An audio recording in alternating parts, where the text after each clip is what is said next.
दोस्तों, जैन जी के आंदोलन का असर देखिए, जनता की आवाज का असर देखिए कि कल तक जो मोदी है तो मुमकिन है कि गाने गाया करते थे, पीआर वाले वीडियोस में दिखाई दिया करते थे, आज ये बोलने को मजबूर है कि सरकार को संवाद करना चाहिए, छात्रों की आवाज सुननी चाहिए। राजकुमार राव का क्या बयान सामने आया है? फिल्म अभिनेता राजकुमार राव ने छात्रों के समर्थन में क्या बोला है, बयान आपको सुनाएंगे। पहले बात करते हैं कि जब देश के लाखों छात्र सड़कों पर हैं, मोदी सरकार को जगाने की कोशिश करते हैं, तो विश्व गुरु वाली जो राजनीति की जाती है उसे लेकर छात्रों के समर्थन में एक्ट्रेस रत्ना पाठक ने कैसे आईना दिखाया है और क्या बोलने की हिम्मत दिखाई है। क्या बोला है रत्ना पाठक ने, जरा सुनिए। बचपन में मैंने एक कहानी सुनी थी जिसने मेरे रोंगटे खड़े कर दिए। एकलव्य की कहानी। मैं सुन करके बिल्कुल भौचक्की रह गई कि ये किस तरह के गुरु है जिसने एक बच्चे से, अपने शिष्य से उसका पूरा भविष्य मांग लिया अंगूठे की सूरत में। मेरे बड़ों ने मुझे उस वक्त समझाया कि ये कहानी गुरु के बारे में नहीं है, ये शिष्य के बारे में है, उसकी गुरु भक्ति के बारे में है, उसकी कुछ सीखने की निष्ठा के बारे में है, त्याग करने की हिम्मत के बारे में है। मैं मान गई, लेकिन बात खटकती रही और अब मुझे पता चल गया है कि वो किस तरह के गुरु थे और आज भी किस तरह के गुरु आसपास दिख रहे हैं। हम विश्व गुरु होने की बात कर रहे हैं, है ना? लेकिन अपने छात्रों से, अपने शिष्यों से संपर्क भी नहीं साध सकते।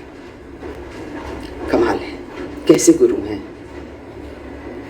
हम चाहते हैं कि ये बच्चे अपना पूरा फ्यूचर त्याग कर दें ताकि सत्ता कुछ लोग बचा सके। ये किस तरह के गुरु हैं? ये बात सोचने का वक्त आ गया है और आपसे माफी मांगने का भी, क्योंकि मेरी पीढ़ी ने ही ये हाल को पनपने दिया। हमको दिख रहा था कि ऐसा होगा, लेकिन उसे हम सही तरह से सही वक्त पे रोक नहीं पाए। इसीलिए आपका मार्गदर्शन करने का अधिकार हमारे पास नहीं रहा, लेकिन आपका साथ देने की इच्छा भी है, निष्ठा भी है। आप बुलाइए, हम आपके साथ हैं। तो रत्ना पाठक सवाल उठाती हैं, कैसे विश्व गुरु हैं जो छात्रों के साथ संवाद नहीं कर सकते, शिष्यों से बात नहीं कर सकते? क्या प्रधानमंत्री का संवाद करना नहीं बनता है? परीक्षा पर बात करते हैं, मन की बात करते हैं, कितनी बात करते हैं, बात ही करते रहते हैं, लेकिन जब धरातल पर काम नहीं होते तो छात्र सवाल पूछ रहे हैं, उनका जवाब क्या प्रधानमंत्री को नहीं देना चाहिए? क्या राजाओं वाला व्यवहार है कि यार मंत्रियों को भेज दो, दरबानों को भेज दो, एक आध बार मुलाकात कर लो? लाखों छात्र जब सड़क पर हैं तो आप संवाद क्यों नहीं करते? यह सवाल उठाया है रत्ना पाठक ने। कई बार पीएम मोदी को गाली देने को बड़ा मुद्दा बनाया जाता है कि देखिए, कांग्रेस के मंच पर पीएम मोदी को गाली दे दी, आरजेडी के मंच पर पीएम मोदी को गाली दे दी गई। आज नाराजगी में, शिकायत में, गुस्से में छात्र कैसी कैसी भाषा का इस्तेमाल प्रधानमंत्री के लिए कर रहे हैं। वीडियोस की भरमार है। बीजेपी वाले चाहें तो गालियां ढूंढकर अपमान का मुद्दा उठा सकते हैं, लेकिन इस बार ध्यान डाइवर्ट करने से काम नहीं चलेगा। यह बात देखकर हमें भी बड़ा दुख होता है कि 16 साल के लड़के लड़कियां, 18 साल के, 20 साल के, 22 साल के लड़के लड़कियां प्रधानमंत्री के बारे में कैसी कैसी गंदी भाषा का इस्तेमाल कर रहे हैं। लेकिन जैन जी है, जब आप गालियों को, सोशल मीडिया पर ट्रोलिंग को, मां बहन की गालियां देने वालों को आप फॉलो करेंगे, देश के प्रधानमंत्री गालियां देने वालों को फॉलो करेंगे, तो ऐसे ही समाज का निर्माण होगा। चाहे आपकी तारीफ करने वाले हों, चाहे आपसे शिकायत करने वाले हों, जब गालियों का कल्चर बनाया जाएगा तो चारों तरफ आपको गालियां नजर आएंगी। तो ये देखकर बड़ा दुख होता है।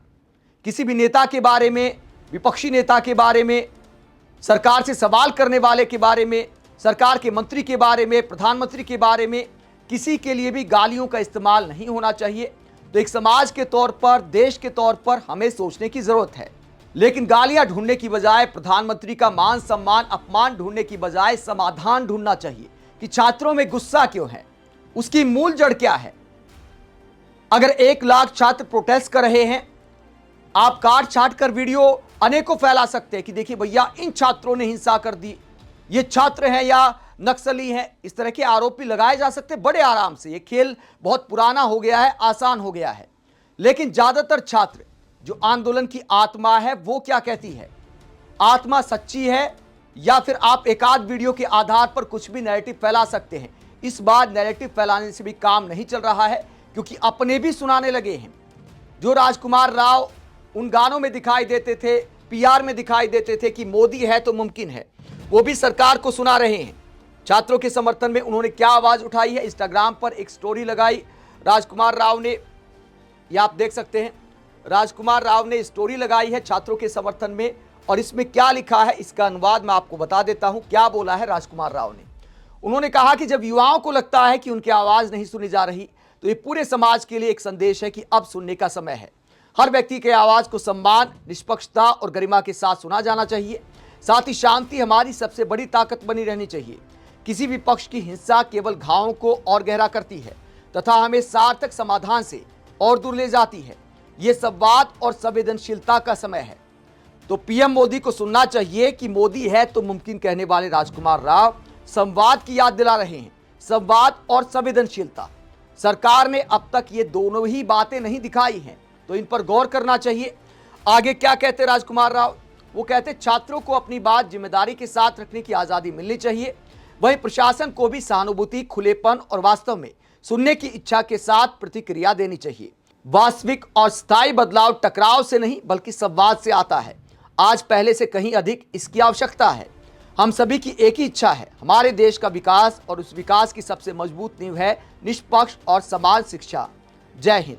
तो राजकुमार राव ने साफ साफ मोदी जी को, मोदी सरकार को आईना दिखा दिया है कि संवाद और संवेदनशीलता दिखाइए। नाम तो नहीं लिखा, क्योंकि नाम लिखने के लिए थोड़ी सी और हिम्मत करनी पड़ती है, लेकिन फिर भी जो बोला है वो भी अच्छा बोला है और सार्थक बोला है। इसके अलावा क्रिकेटर युवराज सिंह क्या कहते हैं, युवराज सिंह कहते हैं देश के हर बच्चे, हर छात्र, हर महिला और हर पुरुष से, और क्या कहते हैं, आप सभी को यह अवसर मिलना चाहिए कि आप शांति के माहौल में शिक्षा प्राप्त करें, सुरक्षित वातावरण में आगे बढ़ें और अपने सपनों को पूरा करें।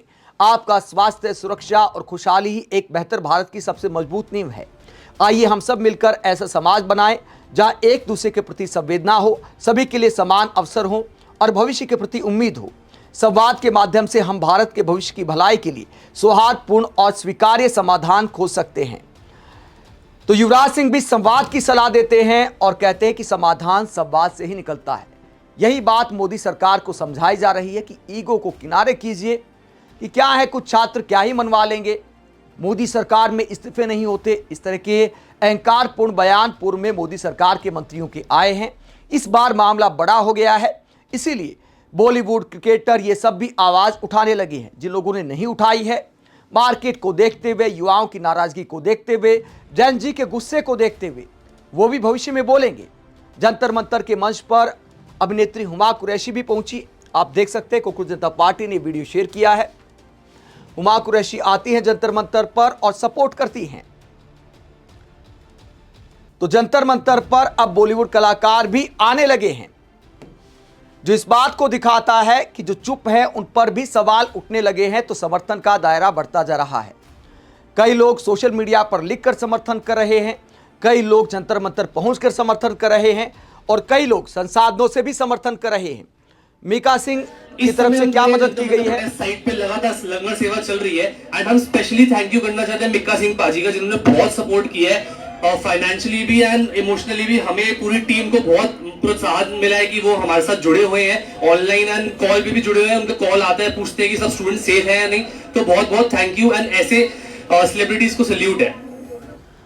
तो मीका सिंह वहां पर खाने पाने की भी मदद कर रहे हैं। तो मीका सिंह हर बार जनता की आवाज बनते हैं, इस बात में कोई दो राय नहीं कि मीका सिंह हर मुद्दे पर खड़े रहते हैं। जो सही है उसको सही कहते हैं और जो गलत है उसको गलत कहते हैं। कुछ कलाकार ही ऐसी हिम्मत कर पाते हैं।